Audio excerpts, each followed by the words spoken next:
And we are back with AR Sales, aka the A.R.T podcast. I am A.R. Minapal, and today I am joined by Montrez, author of Errant 1201, first book in a series, sequel coming out this December. How are you doing today? Good, and I'm glad to be on. Thank you for having me today. Yes, and she also has a novella called Knockout. Yes. And she's about to post it up for the people. Go ahead, show it off. Awesome. And she is actually a fellow sci-fi and fantasy writer, so I am enamored just to get into everything and dive into everything. So without any further ado, take me back to the origin of your writing. What is your origin story? Oh man. Was it a spider that bit you? Did you fall into a vat of like ink and you came out and you just like know how to type and you just had stories in your mind? It must be my mutant power. I mean, I think I was born with it. Even before I knew how to read, I was making stories on my Etch-a-Sketch and drawing it out, painting it out. How? Not very good at art, but I did start storytelling. Me and my dad used to tell each other stories, and it just kind of progressed. Now, did he start telling the stories and then you kind of started riffing off of that? Well, from what they told me, when they used to read me bedtime stories at night, it was a chore because I would ask them so many questions. They were just exhausted by the time the book was done. So I think it started with reading, and then it just kind of grew from there. Did you make stories with your toys? Did you like have intricate plot lines? Yeah, okay. That seems to be a common trope. Yeah. I'm your stereotypical writer. I always loved to write. No, I can't say it's stereotypical, but like usually if like the origin story developed around their childhood and the whole storytelling, toys always seem to play like a big part around that. Always, yeah. Yeah. Like I remember when Toy Story came out, I mean, that blew my mind to different proportions. Like I remember like my entire like a toy chest became like a universe. Oh my God. And my entire house became a universe. I remember where I used to bring them on planes and like it would be like covert missions. I would like pop them out of my bag and like have them looking out the window, put them back in my bag. When I would like lose them, it would be like I would have like a memorial service when we would get back home, be like, fallen soldier. Yeah, I could make a story out of anything. Like I used to on the playground, I used to make up like whole storylines when we would play, and like I would turn slides into like portals and create little stories or scenarios for people. Man, now do you think that origin had a defining impact on your genre? Not just writing in general, but your genre specifically. Like, do you think that level of, I mean, you just talked about portals going down through slides. Right by itself, that's a little more fantastical than anything else. So do you think that is what eventually kind of shaped you into the genre that you're in? I think life did, from the media I watched a lot of X-Men with my dad, a lot of comic book things. But I also like to watch horror movies, so I'm into movies too. And actually before I thought about becoming a novelist, a author, I thought about reviewing movies, but and then I just read a lot. I at one time wanted to be a astronomer. I love science, and I just love asking questions about the way that the world worked, and I was just really curious. And so I turned those curiosities into stories. Man, I love that. Not only do I love that just like, philosophically, but I empathize with that so much just because, same thing, right? And it's one of those things that when you first like have that as like a kid, you don't appreciate what it is until you're a little bit later and you understand how you can morph that into like a career and doing something that you love, like genuinely love. Right. Yeah. Because, when you're little, you want to be everything. Like I went from wanting to be a ballerina to an astronaut to an archaeologist. When you're a writer, you can explore all that. So. Yeah. I mean, I talk to my friends all the time. My 5 years of college compared to my couple years of authorship, I mean, not even a race. Author is easily the hardest thing I've ever done in my life. Not even a question. It is such a hurdle. So segueing into that thought, perfect like segue. Walk me through writing your first piece. Ooh, so my first piece that I considered for publication. Do you want that one? Or Both, I'll take either. well, my first actual book was 30 pages. It was a mashup of Power Rangers, Sailor Moon, and Star Wars fan fiction that turned into a really cool story. Hell And yeah. I finished it. I used to write by hand in that time for my books. And I finished it in, I think, the 5th grade. I let my friend borrow it. She loved it. A couple people read it and then they lost it. So that was a hard lesson learned. I admonish any writer, make sure your work is backed up and don't let people borrow your original copy if you write by hand. Been there. But my first actual novel was Errant. And it's just the first one that I was focused enough, that I believed in enough to finish. And because you have thousands of ideas that you start, you stop, you lose interest in, but that story for some reason just kept pressing with me and I finished it. And I wasn't as confident then as I am now in my love for writing and just the fact that this is what I wanted to do. So I actually considered traditional publishing.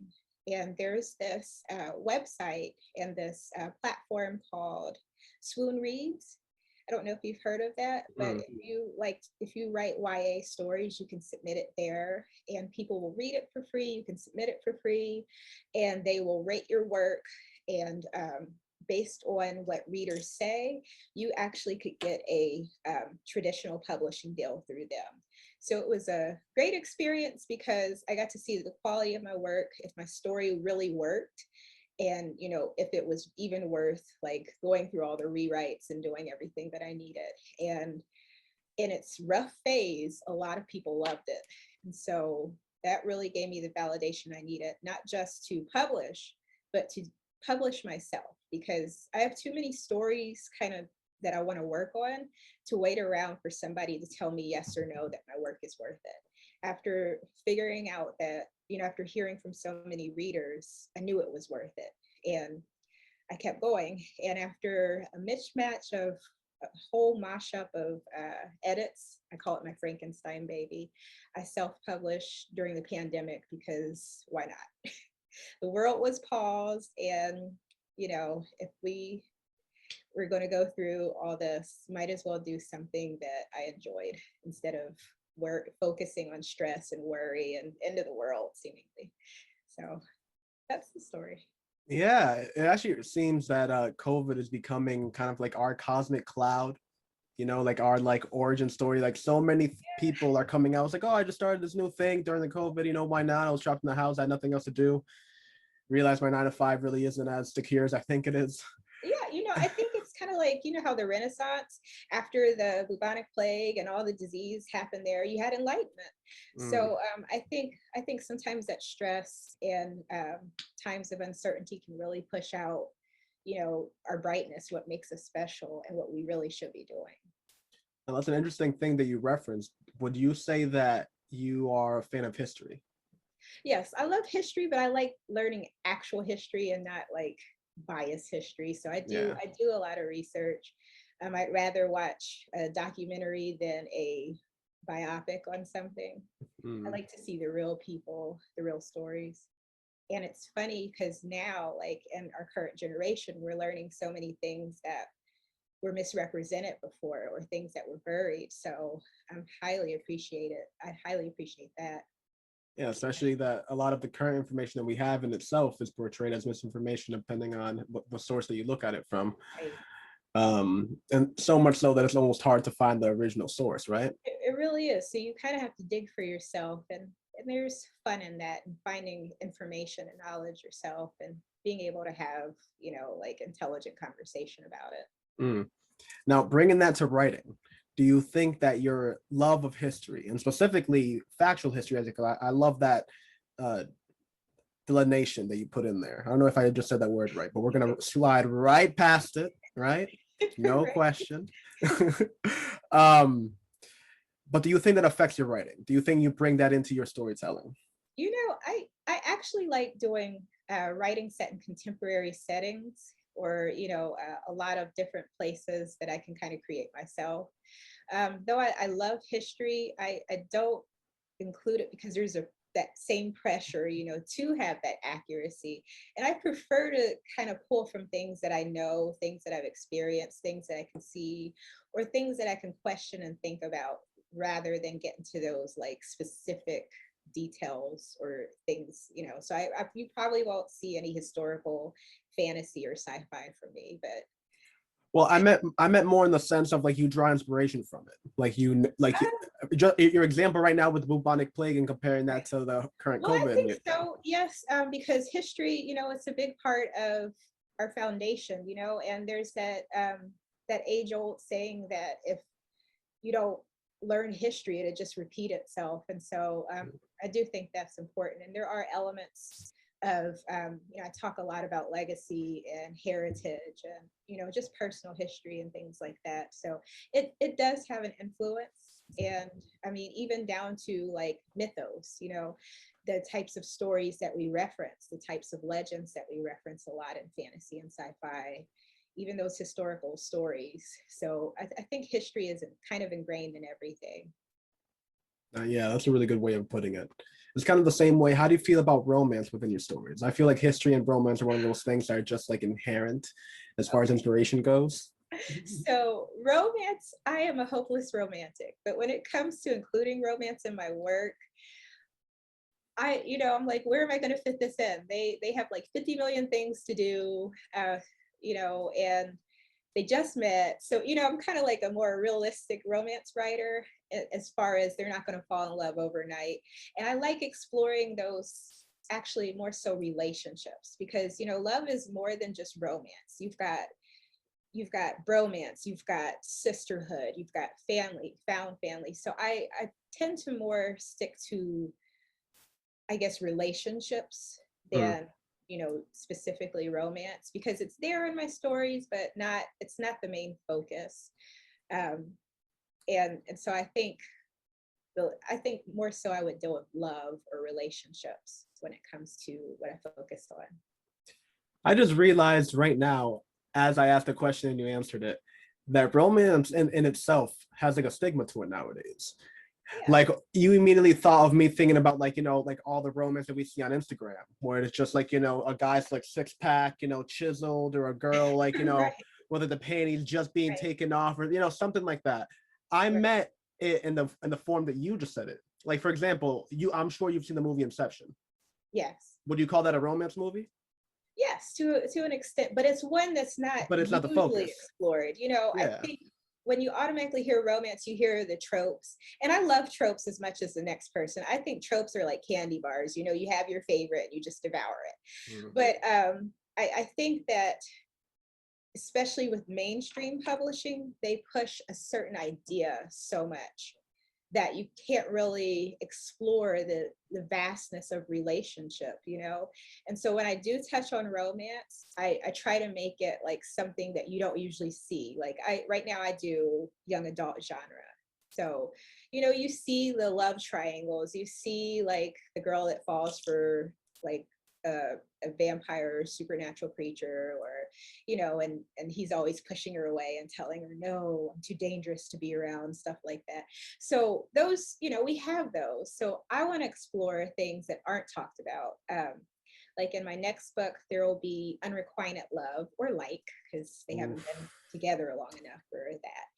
But it's a relationship, 100%, and there's yeah. these messy dynamics that you can really play with that you don't usually see. And it goes with the story, you know. I'm not going to force like a love, you know, the way, or romance the way people are used to it, just because that's what people like. I really try to fit it the way that the characters are kind of expressing it to me. Man, I like that so much. Unrequited love, I think, is Yeah. one of the most powerful human things to like go through, because I feel, you know, there are times that you will have that and times that you'll be apathetic. You know what I mean? Like Right. there'll be times that will happen to you and times that you do it to another person without even meaning to. Exactly. And it adds so much to the experience. Yes. Of like one being human, but just like understanding both sides of the emotion, because like if it happens to you, you feel like it like it's such like an evil act, but then when you do it, it's like, oh, Like, how is this my fault? You know what I mean? Right. Like, get over it. Yeah. Man, that's beautiful. And I love how that type of emotion is what you translate into your books. Now, without getting too much into the spoilers of it, because people need to pick it up. It is out on Amazon right now already. Has, I believe, like 10 or 12 really good reviews on Goodreads. Yeah. Check it out. Errand 1201 by Montrez. You Google that, you will find it. Pick up a copy today. It's worth it. And if you like ebooks, the ebook is free on everywhere except for Amazon. They won't price match it for some reason. Those corporate MFs. Get off our back, Jeff Bezos. All right. We don't need it. But yeah, definitely pick it up. But without getting too many of the spoilers of it, so people will make sure to pick it up. What is Errand 1201 about? Errant is about a shy girl living life on the sidelines who is going through a hard transition. You know, when life happens, those big stressors, her father dies, she moves, she's trying to just find a place to belong and get over, you know, what happened with her father to get through that process. And then superpowers kind of complicate things. And even though it seems like it's setting her back, it's actually pushing her from the sidelines of life to kind of being a catalyst for change in an age-old war between immortals and people who have exceptional abilities called errant. Now, can you dive a little bit? That was a weird little moment I just did there. I did not mean to sound like that. But can you dive a little bit into what errant is, again, without getting too many of the spoilers? So I'll dive into it by telling you what inspired it. So errant, when you look at the word, and I tried to find something that kind of is used as a slur or an insult that they kind of change. And when you look at errant, it means like wild, it can mean adventurous, but it's not usually used in a good terminology. And so when you think of errant, think of wild power, like this wild, untapped potential where pretty much you can do whatever whatever you put your mind to, as long as you don't let fear block you. And I think what really inspired the power behind this are those everyday stories of people who've been able to do like comic book stuff.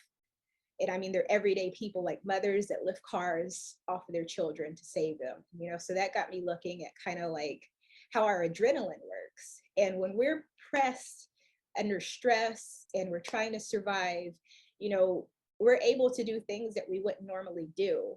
And so that's kind of what errant is. These characters have super strength, they have speed, they have accelerated healing. It's things that we all have the potential to do, that these characters are just, they've tapped into that and they can do it all the time. So that's kind of like the way that their abilities work. Stress triggers it, and it just doesn't go off. Now they can control it. Now walk me through how you incorporate that idea with your main characters. With my main characters, so I think Savannah, and a lot of people, there was some criticism about Savannah, that she lets life happen to her and that she's kind of not a strong character. But I think she How was that a criticism? How is that a criticism? Well, they didn't like it. That's weird. They didn't like it. It's a character. Exactly. But I don't care, because that's not what I was trying to portray, or the way that I was trying to portray it. I think Savannah's strength is different than, kind of, again, what we're used to seeing. She's not like some smart mouth, I'm going to save the world type girl. She's a introvert. She's shy. She's awkward. And on top of that, she's dealing with her father's death, who she was really close to.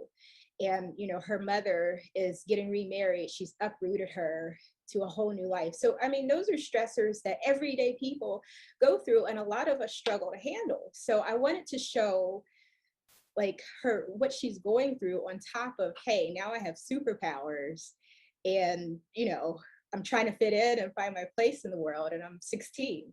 You know, so I feel like she shows a different type of strength because you see her rise from that and learn to deal with this in a way that I think everyday people would go through that. You know, if somebody told me that I had superpowers, even if I saw it, it would take me time to really be able to embrace that, especially if I'm a girl like Savannah who has very low self-esteem, confidence, you know, and who's going through all these things. And I think her circumstance is really what brings out kind of her power, you know. Life has really pushed her down. She's at her lowest. And now all of a sudden you've got this power and you're thinking that it complicates everything. But really it's what's going to bring you out of that rough patch in life. Now, how do the science fiction and fantasy, how do those tropes, how do those elements, how do you combine those within that story of the superpowers and everything? I think it's obvious tropes, you know. With most superhero stories, the character goes through something and that triggers their power. It's usually stress, or they're born with it, or you know, they're told they're the chosen one. I specifically did not want Savannah to have that chosen one narrative that you see frequently in fantasy and sci-fi. Like, she struggles even after she accepts her power. She has to fight for like everything. And even when she has moments where it looks like she's exceptional, she's still behind the curve because she's thrown in the middle of this big battle. And so I really wanted to kind of twist that narrative. Like, she's no chosen one. She's not like the hero you would expect. And, you know, she may not even be like the one who saves the day, but she may empower other people to save the day. You know, her character is just kind of like a catalyst. And so I think that's one narrative that I wanted to kind of play, you know, the chosen one. She's not it. And, you know, there is no chosen one. It's kind of like, you know, you've either got to decide, do you want to step in? You know, it's whoever answers the call to the issue that's at hand, whether you're the best or not, whether you're kind of hand selected or you're accidental. That's what her character kind of represents in that frame of mind. And then I think we talked about the other one, how, you know, people mysteriously realize that they have superpowers when life happens and some stressor occurs. And so I wanted her journey with that type of trope to be a little different and to be true to her character. Now, my God, so much to unpack there. I hope I'm not rambling. No, this is perfect. So the whole thing with the superpowers and the whole character development of it, where did the inspiration of that, where did you develop that? The character, is it something that you manifested through your own imagination, or is it something that you pulled from your real life? And again, the whole thing with the superhero powers, of like, where did that come from? Was it something that it was your original idea and then you morphed your stories around it, or was it that you had this kind of character development plot line skeleton laid out and then you thought of adding the meat that is the superpowers onto it in order to like fluff up the story? Well, not fluff up, but you get what I'm saying. Yeah. Add some meat to the bones. So I think for me, it started with the character. And then, you know, it's like, you know, I'm one of those people who kind of talks to my characters, you know, have conversations, I'll do the little profiles, but I really like, I guess my stories are character driven. I love characters. And I think that's the biggest difference that you can have in a story that can make or break a story or set it apart from other stories that are similar. And so I really try to make those unique characters that even surprise me in stories. So it started with Savannah. And then I thought, well, okay, I know what her problems are. I know what her issues are. I know what her life is like. Now, how can we incorporate that fantasy sci-fi element into the story? What power would make sense for her? And so I thought something that's wild, that's uncontrollable, I started kind of trying to get a feel for what ability to give her that would just work with who she is and the journey I wanted her to take.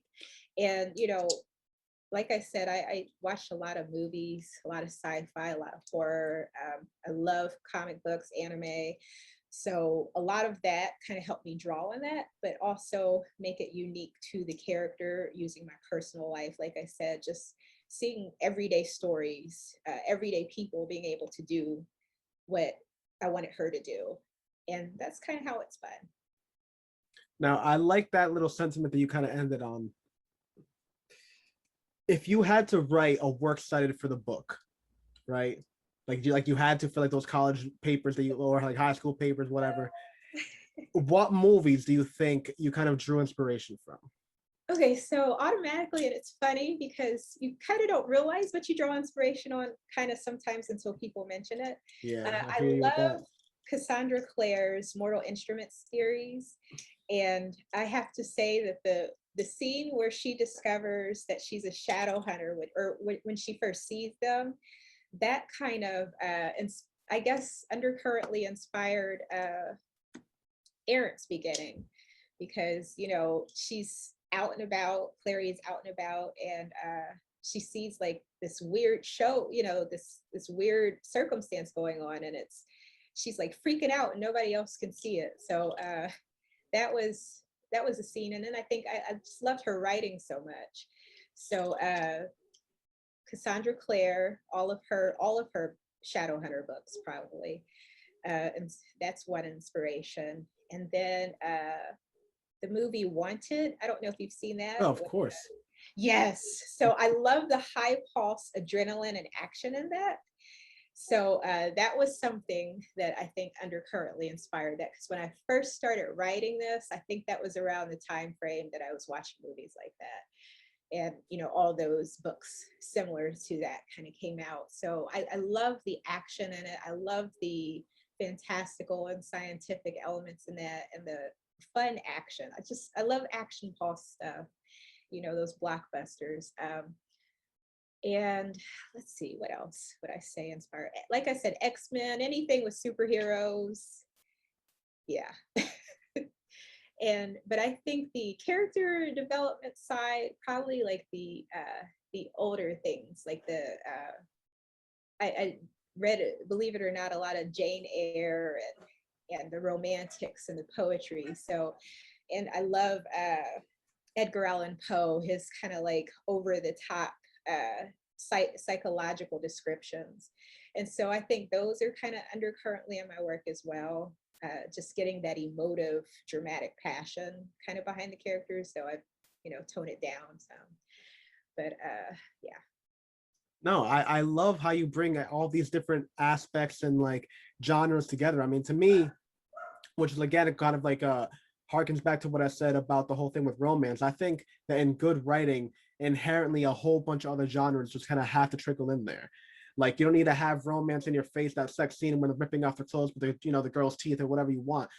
It could be a simple thing that they're about to die and like a person looks back to another person and emotions have obviously been developed and it's just that look. That's enough. Yeah. And honestly, that's my favorite type of romance. Yes, like Pride and Prejudice.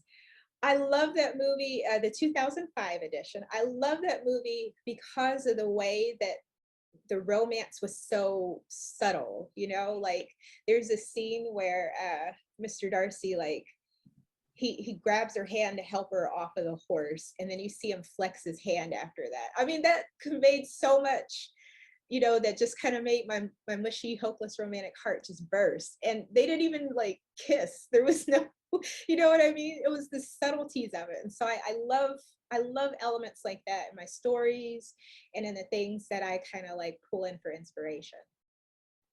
Oh my God. I mean, just to go about your movies, and weird tangent to take it on, but it mainly just made me think about it.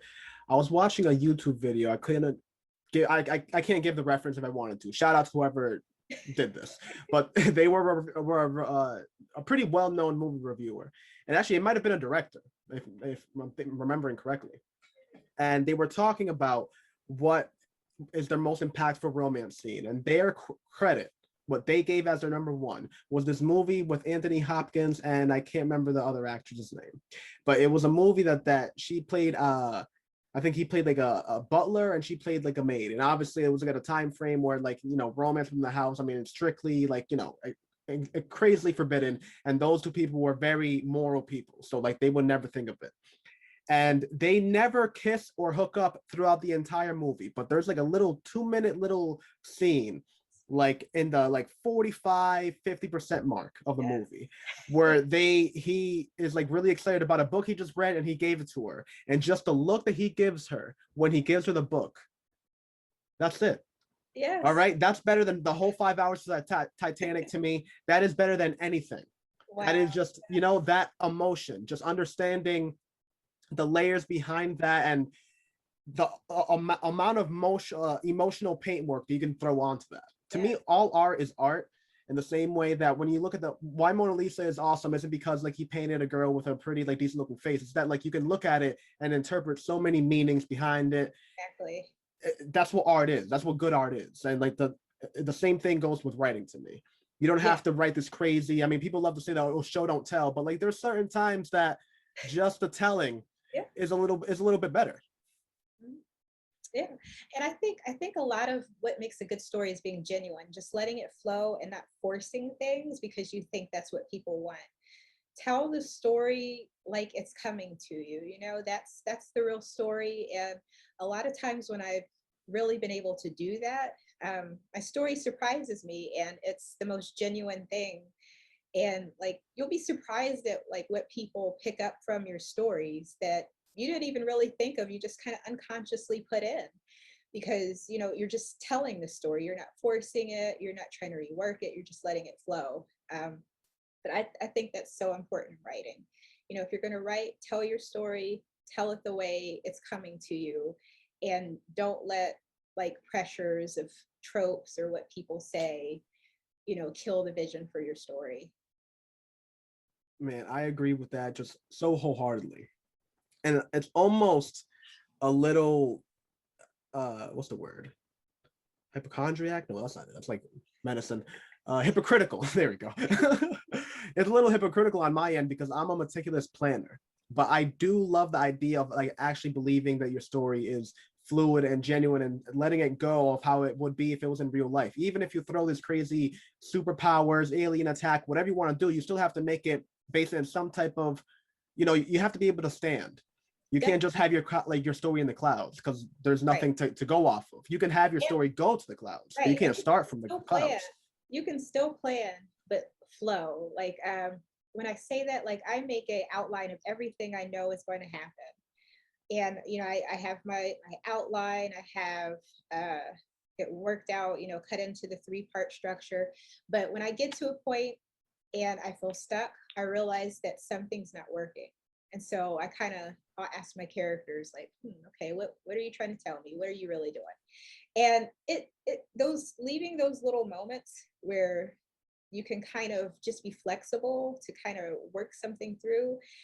Those are some of the best moments to me in storytelling, when it just, you know, you just kind of let go and you just let it out, you know, let it flow, or you know, you have that, I don't want to say non-pressured, you know, you don't feel the pressure, you're having fun with it. And you're kind of not trying to control where it's going, but you're exploring in your writing. That is something that I see so, and I don't know if that's a plague of like oversaturation of the market where there's like 1,000 people trying to tell you, oh no, this is the way they need to write, even though they have like 2 books under their belt. It's like, where are you coming from? And I get the logic because like it's almost like religion where like you think that you find the answer to life and all you want to do is like tell other people about it. It's not even your fault. Like you're just happy, you want to convey that happiness to other people. It's like, you know. But at the same time, it's like we just start focusing on so many things, like, you know, like, oh, there has to be conflict and resolution. Every chapter has to end on this note, it has to end on that note. And all those things are great without a single doubt. But if you start worrying about that for every little aspect of your chapter, every little scene, every little moment of dialogue that you have, then you really start hampering yourself, because you really have to let the story just go as it goes. I mean, right.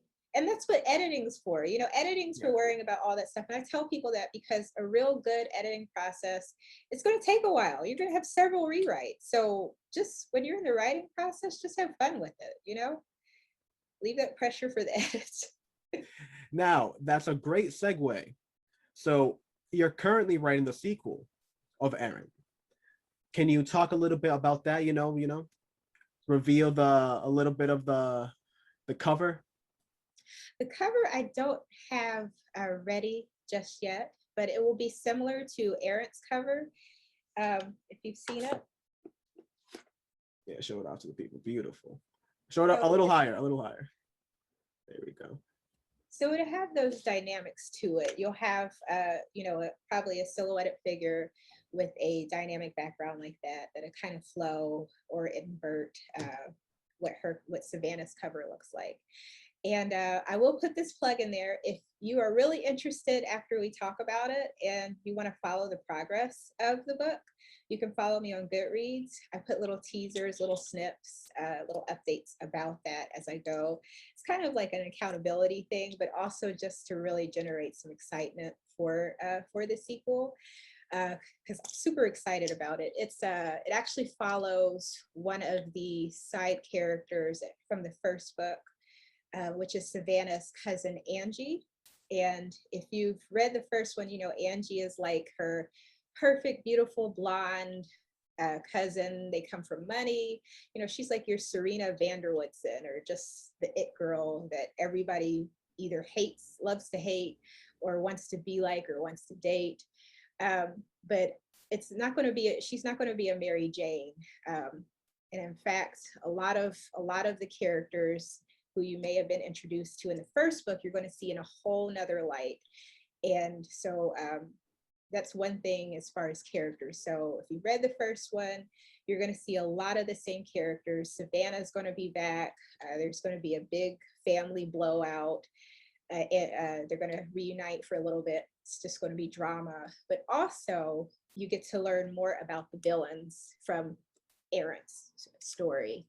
A lot of people were like, they had so many questions about him. Like, you're going to get it in book 2, because book 2 is all about being behind enemy lines and tearing them up from the inside. But there's also some twists in there and some turns that I have to say is kind of inspired by, if you've seen Vampire Diaries, you know how they twist stuff at the end of the season or midway through their season, and you get those type of elements where you thought that the bad guy was the worst thing out there, but there's something totally different out there. Oh my God. So the battle between the immortal hunters and the errants continues in book 2, but with a whole different perspective.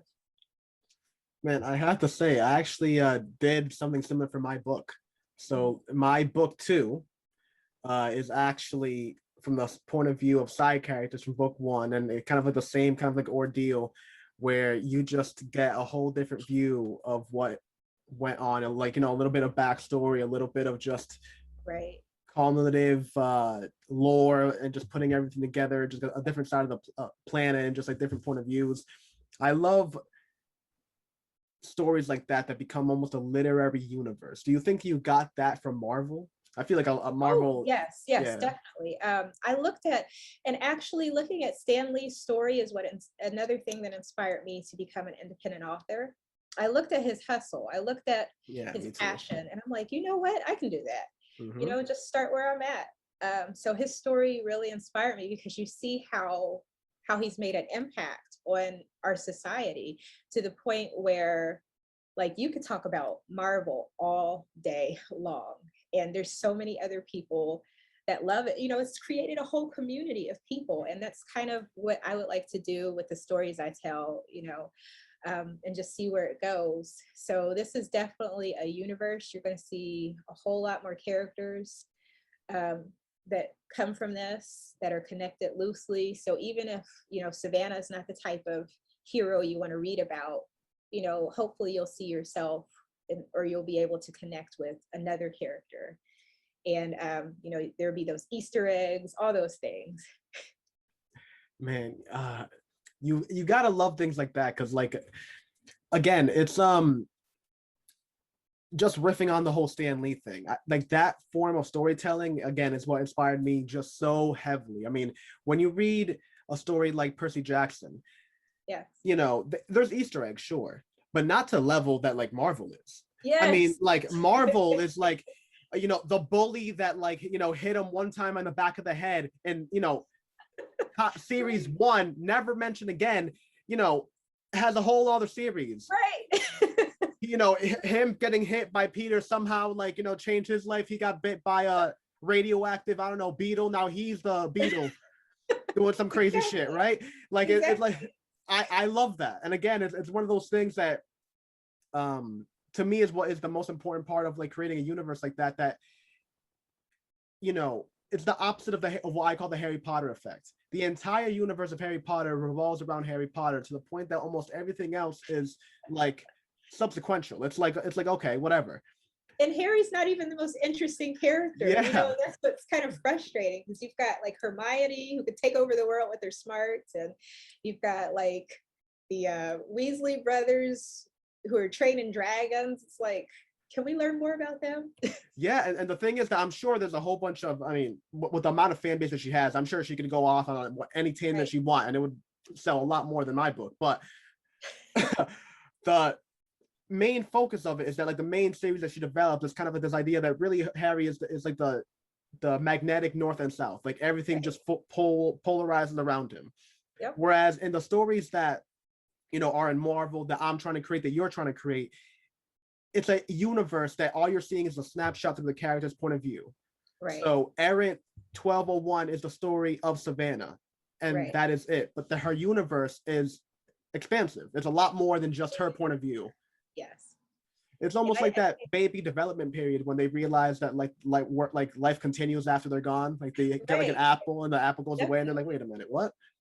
And then I think too, you bring up a good point, because it was a hard decision to see if book 2, if I would stick with Savannah or choose somebody else.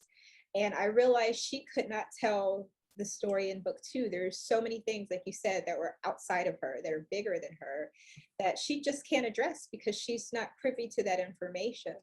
And so that's kind of what really helped me decide who that character should be. And I hope that people enjoy like the Easter eggs and the way that things are going to connect, because there's actually some Easter eggs for the next book in that universe that has nothing to do with the Errant or the Immortals. So now, I think I have a very, and I don't know if it'll be interesting to like the universe, but I'm extremely interested, and I think it'll be a good capstone question. What do you think are the difficulties of writing something like that? And I ask really because I'm in the same boat. Because because sometimes you almost feel when you get too artistic that you're overstretching yourself, right? Where it's like, oh, am I being too crazy by going and like switching around these point of views and making book 2 from a different point of view? Because again, I fully believe in that thing that you said, that there's certain events that happen in the world that you create that are large and that are larger than that character. And if you write it in a way that kind of makes sense the way that you were talking about, then all you're seeing from that point of view is that character's point of view, meaning that event has multiple different point of views that affect people in different ways. And there's a whole bunch of other things that you can go off of that. Do you ever feel like that will get muddled in between the flips? No, and I say that because if you know, character Bibles are really important, I think, especially for worlds like that. And you see that in Marvel, you know, they have character profiles, they have different things to help them kind of keep track of how their world is growing and developing. Because I think the biggest problem that you could have is continuity. You know, you say that this character did this, and then 10 books later, you're saying something different. So I think to your point earlier, being able to outline, to organize, and incorporate that, marry it to your artistic process so you can remember, so you can have a track record, you can outline it, and then also having education. And what I mean by that is you got to read, you know, you gotta see. I think that really helps you to be able to see those elements that you need to make your own stories better. And it's a fun way to kind of refill yourself with that, because the more you read, the more you see what works, what doesn't, what you could do differently, the way storytelling works, and the way it's changing, but also what readers want. I read my reviews. I don't mind when I get like screaming reviews or where people are mad or they don't like something, because that lets me know, okay, did I achieve what I wanted to? Did I give the readers what they wanted? You know, all that research, all that education will help you as an author to create the vision that you want. And I think on top of that, knowing what you want, like knowing what your goals are, what your vision is for your writing is extremely important. Once you know that and you educate yourself through reading, writing, learning more about your craft, you plan it out, but you're flexible enough for your intuition to kind of play around and tell you the story. I think it's a win, because you doing your best, continuing to learn, continuing to grow, you'll know what you need to get where you want to go. Now, I think you bring up a really, really interesting point. When it comes to writing, when it comes to going about like the whole character development, when it comes to actually writing your book, what is it that holds you back a little bit? You know what I mean? What is it that is, I can't say the obstacle, but more of the quicksand on the road? When it, like, as a composer going about and creating all these fantastical characters and settings and storylines and plots, what are the things that people wouldn't know unless you're there? Like behind the scenes kind of thing? Yeah, like on the editing side, on the writing side. Oh man. So I think the biggest thing is imposter syndrome. That can affect your work so much. No matter how many times people tell you, I love your writing, or it's a great story, and that does help. That can kind of help you, bring you out of those. But just being really critical of like 3 hours, and then you're back to like, am I though? Right. Because it's like you finish one book and then you start on your next book and you're like, oh my God, I don't know what to write. Oh my God, is it going to be as good as the last book? Are people going to hate it? I can't write. I suck. I love it. One. You go through all those different cycles. And for me, I found that having a toxic free creative environment has helped. So, I keep inspirational quotes. And then I realized, to me, there's no such thing as writer's block. You're just not in tune with your writer instinct. You really know how the story is going to go. So when I go through those periods where it seems like stuff isn't working, I watch TV, I watch or read my favorite books. And that kind of helps me, to think that, hey, somewhere out there, there's somebody who's waiting on my book, who's going to enjoy it just as much as I enjoy this book.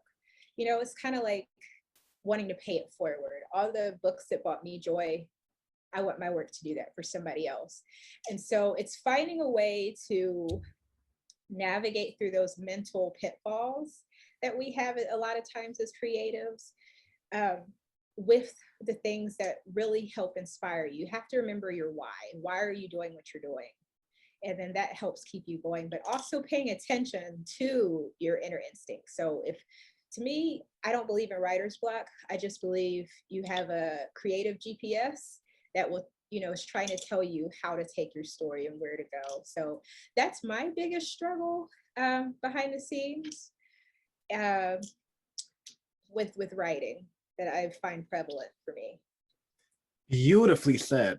Beautifully said. I think we'll even wrap it up on that. I mean, there's no better higher inspiration than that. I mean, I'm inspired now. I want to go and knock out like 20,000 words right now. Right. Will I do it? Narrator. No, he did not. And being real with yourself, setting realistic expectations. That's another thing. Like this year, I wanted to finish my trilogy, have it all out by the end of the year, rapid release. And then life happened, and I'm like, you can't do that. You're going to kill yourself. Yeah. So having those realistic expectations in your creative process can help you to keep it enjoyable, and I think give you longevity for what you want to do. Now, to end it off on, I want not only for you to do a quick little promo, drop website, Goodread links, Instagram, where people can find you, where people can find the books, but I also want you to do a little sales pitch. Why should people pick up ERRANT 1201 if you somehow have not been inspired so far by everything we've talked about? What is your little elevator pitch? All right, my little elevator pitch is, if you love superheroes and the supernatural with character development, characters you can root for, characters you can yell at, and just have a full-on experience, check out my writing. You'll love the characters. You may yell at them, you may scream at them, but I think they're characters that you can root for. So again, superpowers, if you love Marvel superpowers, if you love supernatural elements, if you love action, but with that's balanced with good characters. Check it out. It's got Black girl magic. It's got a great found family.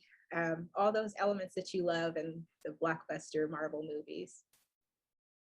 Oh my God. I honestly like you got me amped. I want to go ahead and just like buy like I can't wait for December. Sequel coming out soon. Wait, and for all those people who say, you know, fantasy isn't my thing, or, you know, that's not my type of fantasy. Who says that? I've had people who don't even read that who are like, you know what, I like this book. It was different, but I like it. So even if sci-fi, fantasy, super powered stuff, and even especially YA, you don't read YA, still check it out. Still check it out. All right, and where can people find you? Promotion time, website, everything. If your dog has you know, so a Twitter about whatever. The biggest place you can find me is on Instagram. If you want to connect and kind of see what's going on or where to find me, Instagram, you can find that. You can find a link to all my other portals, like my Facebook, my Twitter there. And my user handle is author Montrez on that. So at author Montrez. My website is authormontrez.com. And like I said, those are the two biggest places you can interact with me. And you can sign up for my newsletter as well. And you can find all the links for that in my bio, on my Instagram, and through my website. And make sure to do that so you can stay up to date on the progress, on everything that she's doing. Yes, follow me on Goodreads. Yes, leave reviews and interact. That's the coolest thing about being in the self-publishing game, is that you can actually directly talk to the people. You can send them a message. It's not like Stephen King that you're going to get like a notification, or you're going to find out that's actually just a fan account. Stephen King isn't even on Instagram, right? Right. You can talk to the person directly. Right. I mean, if you're lucky enough, we'll even like, you know, have like a video chat. Who knows? Yeah. Who knows? Never know. So on that end, and just a little shameless plug for myself, but my book is out, Allegory of the End. Yes. This is a proof copy. Congratulations. But thank you. It is finally out. Been talking about that for a while in the podcast. Make sure to leave a comment on this episode to automatically get included in the raffle to be able to get a free copy of that book right there that I just held right there. So without any further ado, that's been a phenomenal episode. Thank you, Montrez, for coming and talking about your book and the genres and sci-fi and fantasy. I'm really rooting for you. I really am. You know, this whole indie sphere has just been amazing this year. You know, honestly, from the bottom of my heart, thank you. Oh, thank you so much. Congratulations again. I'll have to pick up a copy. Thank you. Paperback and hardcover is coming out soon, but by the time that releases, it will be already be out. So make sure to look for it. If you go to Instagram at Allegory of the End, you click on my bio, the link tree will have everything that you need. Just go click off that, do whatever you need. This has been A.R.'s Tales, aka the A.R.T podcast. I've been A.R. Mirabal. This has been Montrez. Make sure to cop a copy of horror books. I said whore, but I meant her. I'm not trying to be sleazy here, folks. There's a family podcast, even though I swore like 1,000 times. Errant 1201 out now. Pick up a copy. Peace out.